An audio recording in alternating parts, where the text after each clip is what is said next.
So Chloe and I went for a little walk around the neighborhood the other day, and I was thinking about what kind of granny square I might want to put together to go along with the Spirit of Ani book, which I have just about finished up reading and I am enjoying tremendously. And there are a couple of themes that are really striking to me as I read through this book. Uh, there's a lot of focus on interconnectedness between folks and like shared experiences, especially through creativity. Of course, in Ani's case, it has to do with like that connection that comes when she is performing the music that she has written, and her audience is resonating that and finding their own kind of truth and experience in her music. But definitely a focus on like that connectedness between people and intuition and kind of a deeper level of knowing that helps guide a lot of her work, and how perfectionism can interfere with that process. So in thinking about that, I came right back into the house and started doing a little bit of a granny square doodle, if you would, kind of thinking about different shapes or motifs that might capture some of that for the end of year granny square book blanket that I'm working on. So I start here with a very basic granny square center. I'm working 4 clusters of 3 double crochet with 2 chains between each cluster into the center of a magic circle to kind of provide that initial row for the granny square. And I chose a really lovely purple gray color because it's very reminiscent to me of some of the artwork from her early albums, especially the Not a Pretty Girl album, which was one of the first that I really immersed myself in. So after I did the first row in that lovely purple gray color, I go ahead and join with a slip stitch and finish off the yarn for that row before I'll join with this really lovely black sparkly acrylic to do another round. For the next round of the granny square, I'm just doing a real tight kind of closed granny square motif like I had done previously in the No Rocks at the Bottom granny square. I will join that yarn to one of the corners, and then each side will have in the corner, it'll be 2 double crochet, 2 chain, another 2 double crochet. And then I will do a double crochet in each of the 3 stitches from the prior round. So by the time I'm done with this round, each side will have a total of 7 double crochet. We'll also have the nice chain 2 in each corner to give that defined corner for each round.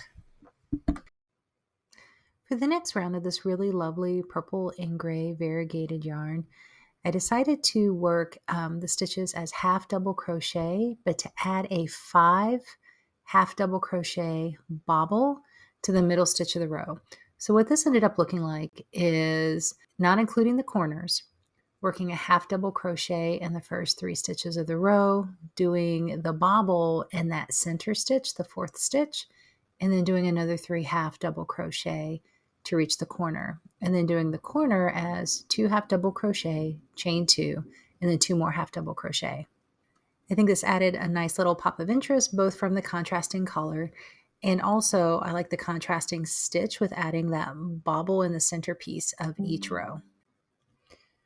For the next row, I went back in with the black again, and this time worked a row of single crochet into the black, with the exception of I worked a front post triple crochet around the last black stitch in the row, or the first black stitch in the row, for the black sparkle row 2 rows down.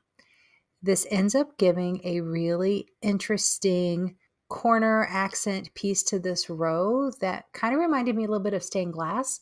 Also kind of reminded me a little bit of like the plaid flannel shirts that were 100% my wardrobe through the 90s.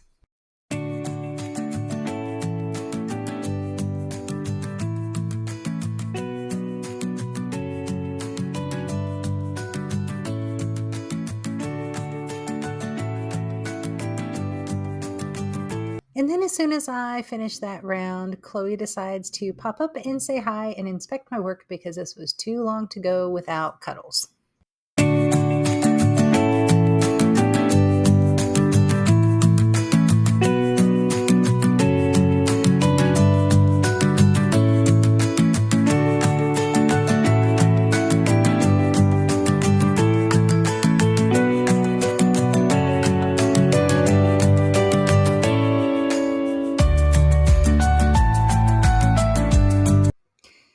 crochet hops down, I was able to go back and finish the last 2 rows of the granny square to make sure it filled out to the size that I wanted and was comparable to the other ones in the blanket. I added another row of that lovely purple gray variegated in double crochet, and then one more row in the black sparkle. Both of these rows were tight rows with a double crochet or half double crochet stitch in each stitch around. A little granny square doodle in real time. It is such a joy to create new patterns, and it's not really that incredibly difficult once you get the hang of like certain stitches you enjoy using or certain motifs especially. It's something that over time you can grow in your skill set with.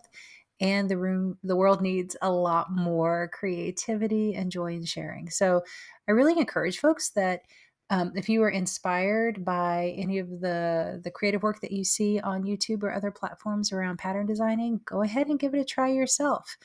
If you would like to replicate the granny square that I created today, I will be writing it up as a pattern and posting a link to it in the notes for this video as soon as I get it just so that it's easy to replicate for other folks. If you would like to see more content from me and Chloe, please like, follow, and comment to let us know what you would like to see more of. Or if there are other tutorials you'd like us to see for specific stitches, let us know.